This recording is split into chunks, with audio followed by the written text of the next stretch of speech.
Robert Duvall has died at the age of 95. The news was confirmed by major outlets earlier today, with reports indicating that Duvall passed away peacefully.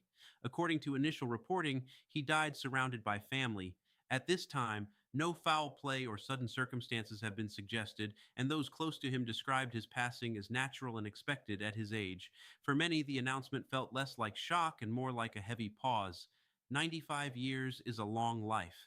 But when someone has been a constant presence in American cinema for more than 6 decades, their absence still lands with weight. Tributes from fellow actors, directors, and fans began appearing almost immediately. Words like legend, discipline, and integrity surfaced repeatedly. Those descriptions were not exaggerated. Robert Duvall was not simply a famous actor, he was one of the foundational pillars of modern American film. Before we step into the full arc of his career, it's worth remembering how rare his longevity was. Duvall's professional acting career began in the late 1950s. He remained active into his 90s. Few performers bridge that many eras of filmmaking. Fewer still maintain relevance, respect, and creative vitality across that span. His death marks the closing of a chapter in Hollywood history that stretches from black and white classics to the modern streaming era. Now, to understand why this moment feels so significant, we have to go back to the beginning. Robert Duvall was born in 1931 in San Diego, California, and raised in a military household. That early exposure to discipline and structure would later inform his approach to acting. He studied at the neighborhood Playhouse School of the Theater in New York under the legendary Sanford Meisner. There, alongside classmates like Dustin Hoffman and Gene Hackman, Duvall refined a method grounded in listening, reacting, and emotional truth. He did not arrive in Hollywood as a sensation, he arrived as a craftsman. In 1962, he appeared briefly in To Kill a Mockingbird as Arthur Boo Radley. The role required almost no dialogue, but in those few silent moments, Duvall demonstrated something rare: presence without noise. That performance alone hinted at the gravity he would bring to future roles. Throughout the 1960s, Duvall built his resume carefully: television, supporting film roles, stage work. He was not chasing stardom, he was building credibility. Then came the 1970s. In 1972, he portrayed Tom Hagen in The Godfather. It is impossible to overstate the importance of that role. Surrounded by towering performances from Marlon Brando and Al Pacino, Duvall carved out his own quiet authority.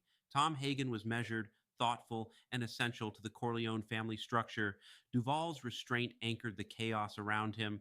2 years later, he reprised the role in The Godfather Part 2, adding deeper layers of tension and displacement as the family dynamic shifted. Then in 1979 came Apocalypse Now. As Lieutenant Colonel Bill Kilgore, Duvall delivered one of the most quoted performances in cinema history. "I love the smell of napalm in the morning" became a line etched into pop culture. But what made that line iconic was the balance Duvall struck between charisma and unease. Kilgore was magnetic, yet deeply unsettling. That performance earned him the Academy Award for Best Supporting Actor. But perhaps his most emotionally layered role came in Tender Mercies in 1983. As Max Sledge, a washed up country singer seeking redemption, Duvall stripped away ego and spectacle.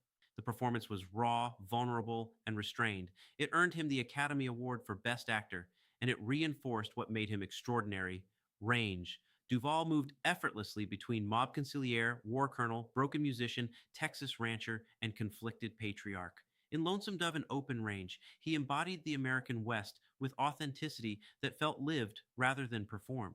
In The Great Santini, he portrayed a volatile father with terrifying realism. What tied these performances together was discipline. Robert Duvall did not overact. He did not chase applause. He listened. He responded. He let silence carry weight. Throughout his career, he avoided the spotlight outside of his work. He focused on story over spectacle. Even in his later years, he remained selective but active, appearing in projects that demanded depth rather than decoration. As news of his passing circulates, one word keeps emerging: consistency. Robert Duvall represented a generation of actors who treated film as craft, who valued character over fame, who understood that the most powerful performances are often the quietest. He lived to 95. He worked for more than 60 years. He earned every accolade offered to him. But beyond awards and recognition, he earned something harder to define: respect. Robert Duvall has died peacefully, closing a life that spanned nearly a century and a career that shaped American cinema. He was not loud, he was not flashy, he was enduring. And in an industry that changes constantly, that kind of endurance is the rarest achievement of all.